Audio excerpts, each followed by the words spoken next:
So, David, I want to ask you a few questions about your ideas about shame and abuse. Mm-hmm. What's different about your understanding of shame and abuse from conventional ideas that are out there? Right.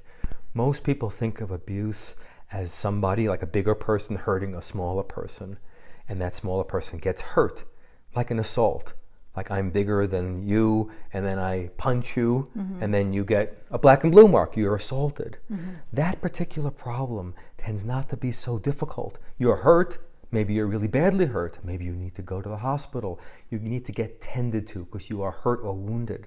But psychologically, that's not such a big problem. You come to a therapist like me and you say, somebody hurt me, and we talk about that.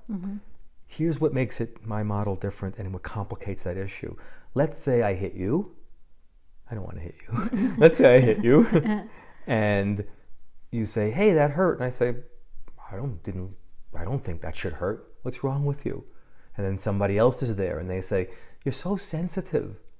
Come on. You know, you did provoke that. Maybe you shouldn't have said that to David. So now I'm either denying, dismissing, or blaming you. I call that a witness. That witness is a shaming witness.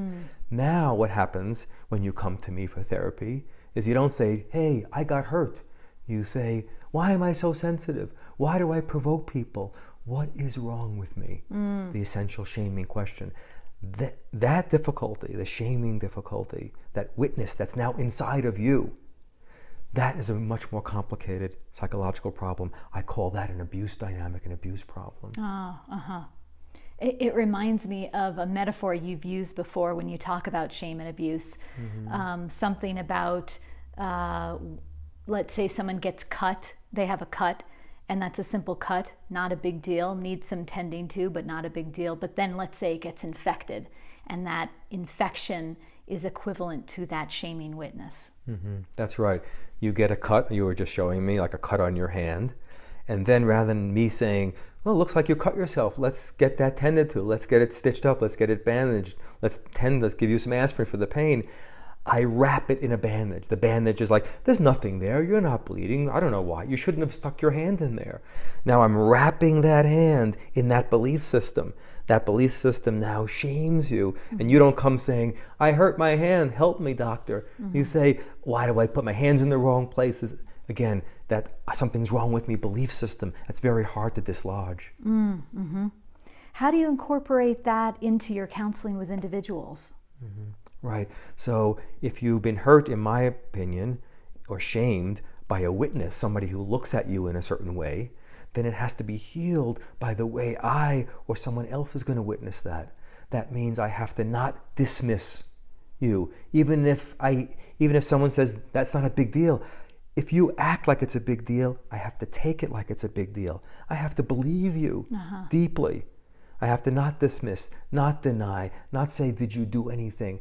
I have to look at you in a way that is not a shaming witness. It's a healing witness or loving witness that doesn't dismiss, it deeply believes you and supports you, supports your reactions, even brings in some of my feelings at times. Oh my gosh, ooh, that hurts, that pisses me off. Modeling those appropriate feelings to your situation witnesses back to you, something really happened to me. Nothing's wrong with me, somebody hurt me. What do you look for to determine if shame is relevant to a particular person's healing process? Right. Most people have some amount of shame in them. And let me tell you how I know that. When a client comes to my practice, many come with an attitude.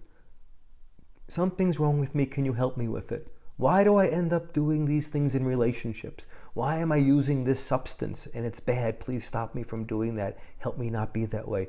Why am I sensitive? Why do I get angry? Why do I get down and depressed?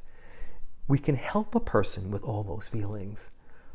But the way to do that is not going to be by addressing the question, what's wrong with you? Well, you're screwed up. That's why, if I were a Dr. Phil, I wrote a book about Dr. Phil, then I would be saying, why are you thinking that way? What's wrong with you?